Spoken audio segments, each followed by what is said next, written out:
kasih Tuan Speaker. Terlebih dahulu saya mengucapkan tahniah atas pelantikan Tuan Speaker sekali lagi. Kepada semua ahli-ahli Dewan, tahniah kerana kamu pun dipilih pada pilihan raya ke-13.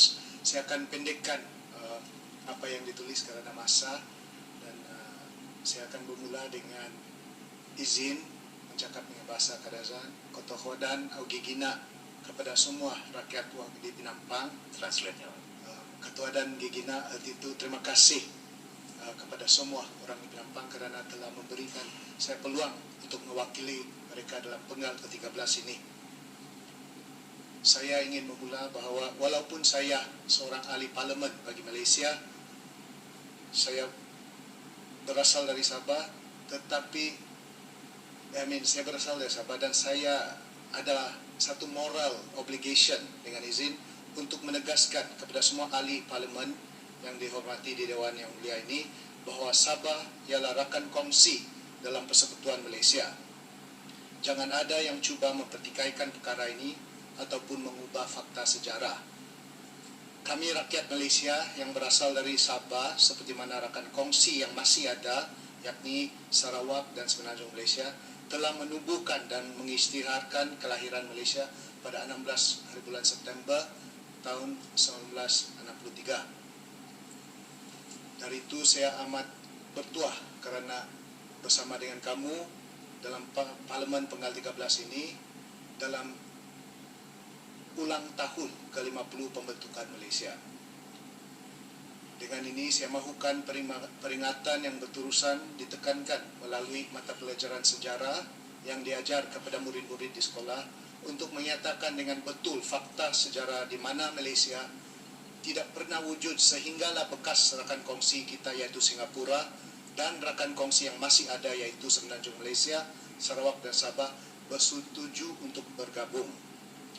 Ketika kita menghadiri ulang tahun ke-50 pembentukan Malaysia, saya merasa sedih kerana terdapat beberapa siri kejadian dalam garis masa Malaysia sebagai sebuah negara sehinggalah ke hari ini yang telah memperlihatkan bagaimana Sabah telah kehilangan kedaulatannya sebagai sebuah rakan kongsi dalam Malaysia. Perkara utama ialah isu pendatang tanpa izin yang sudah disebut banyak kali di Dewan ini. This is a serious problem, dengan izin Tuan Speaker, dan kami harap kerajaan akan membuat a solution once and for all dengan izin. Berkenaan dengan pencerobohan di Tandoa. Kita semua tahu cerita dia dan kita sudah baca dalam surat khabar dan dalam internet portal. Kita menghormati dan berterima kasih kepada yang wira-wira negara yang terkorban dalam pencerobohan itu, dan kami tabik kepada keluarga mereka dan memberikan penghormatan dari Penampang. Yang kami tidak setuju adalah seperti mana yang sudah diulas, pengganas-pengganas yang juga terkorban dalam pencerobohan itu telah dikebumikan di tanah Sabah. We cannot accept that, Dato' Sri Speaker. That is not right dengan izin.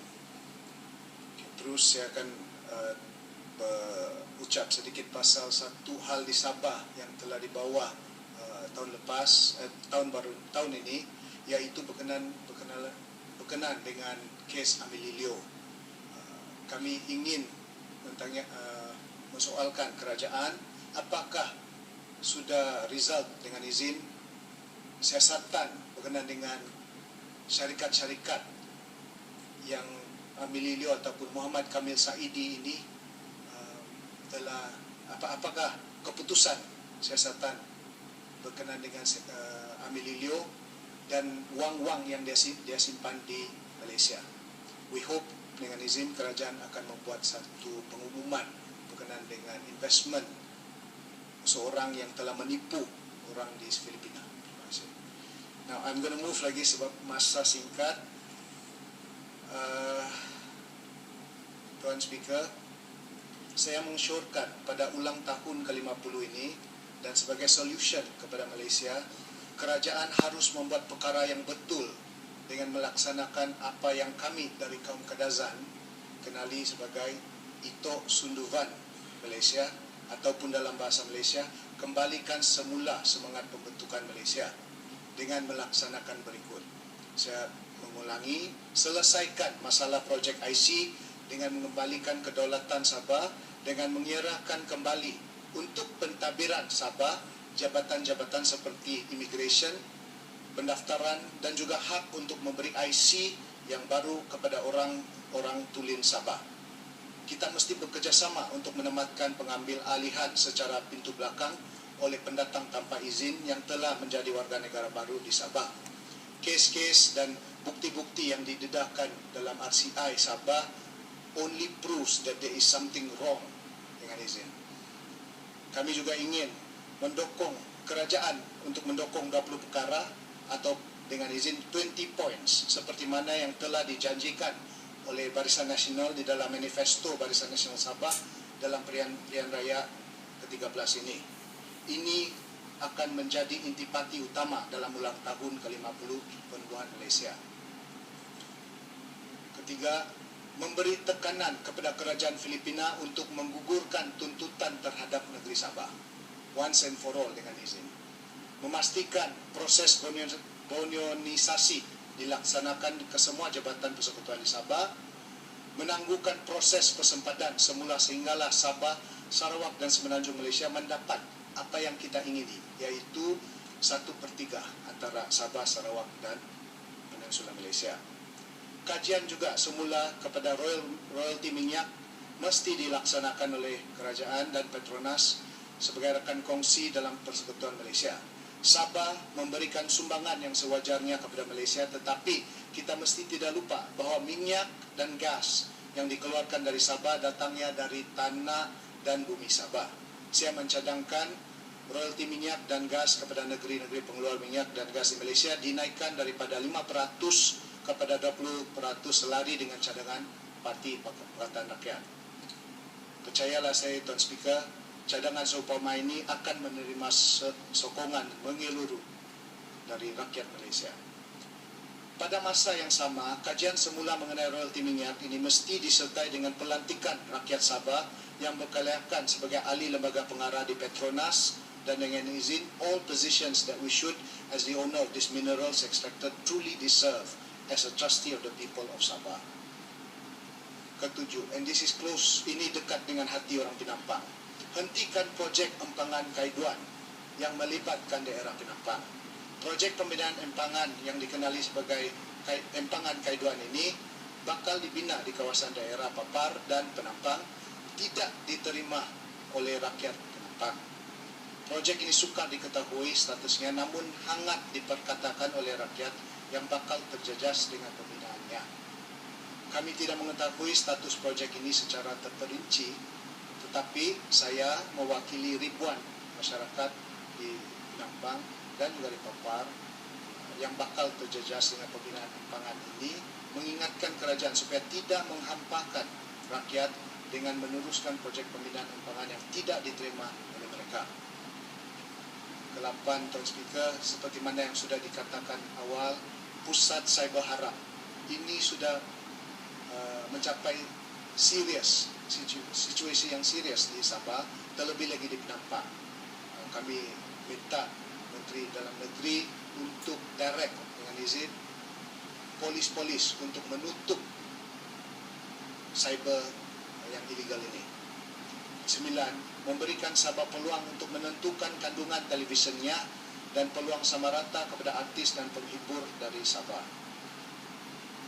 Ke-10, saya akan habiskan. Kebebasan beragama haruslah diperkukuhkan dan tiada agama lain boleh menekan agama yang lain. Pengulungan saya. Minta maaf kalau tidak teratur, Tuan Speaker, kerana saya ingin mengulaskan dengan secepat mungkin supaya rakan-rakan lain boleh habiskan ulasan mereka. Pengulungan saya adalah kami baru sahaja merayakan Pesta Kaamatan di Sabah dan kami gembira perayaan tersebut berlangsung tanpa sebarang kejadian yang tidak diingini, tetapi saya berasa sedih kerana perayaan tersebut hanya disambut oleh kami di Sabah kerana Tadau Kaamatan adalah cuti umum di Sabah. Malang, Tadau Kaamatan hanya dikenali sebagai perayaan nasional sahaja di Semenanjung Malaysia. Kali ini, dan saya sebut lagi, pada ulang tahun ke-50 pembentukan Malaysia, saya cadang kepada kerajaan dan dewan ini dan dengan izin to give the long outstanding recognition to the people of Sabah as the equal partners seperti berikut. Kembalikanlah otonomi Sabah. Iktirafkan pengorbanan dan jasa seorang wira daripada Penampang dengan izin Tong Itiagak ataupun the late ataupun mendiang Datuk Peter Majuddin, seorang anak Kadazan yang telah menyokong dengan rakan-rakan beliau dalam pembentukan Malaysia pada tahun 1963 dan yang telah terkorban dalam nahas kapal terbang pada 6 Jun tahun 1976 dengan menarik balik pengharaman buku bertajuk The Golden Sun of the Kadazan yang telah ditulis oleh Bernard Starr Meriah dan mengumumkan penaikan taraf sambutan Pesta Menuai di Sabah daripada perayaan nasional kepada satu cuti umum nasional. Akhirnya, saya harap bahawa kerajaan Malaysia ataupun ahli daripada Pekan sebagai Perdana Menteri akan melaksanakan janji dia untuk membina sekolah menengah di pendalaman Moyog, dan dari itu dengan izin lagi saya I hope that they will not sekat ataupun diorang tidak akan sekat pembangunan daerah Penampang dan kerusi-kerusi DUN di Penampang, termasuk kawasan-kawasan yang diwakili oleh ahli-ahli parlimen dan DUN Pakatan Rakyat. Sekian, terima kasih kepada tuan dan saya mohon. Yang Muhammad Kak.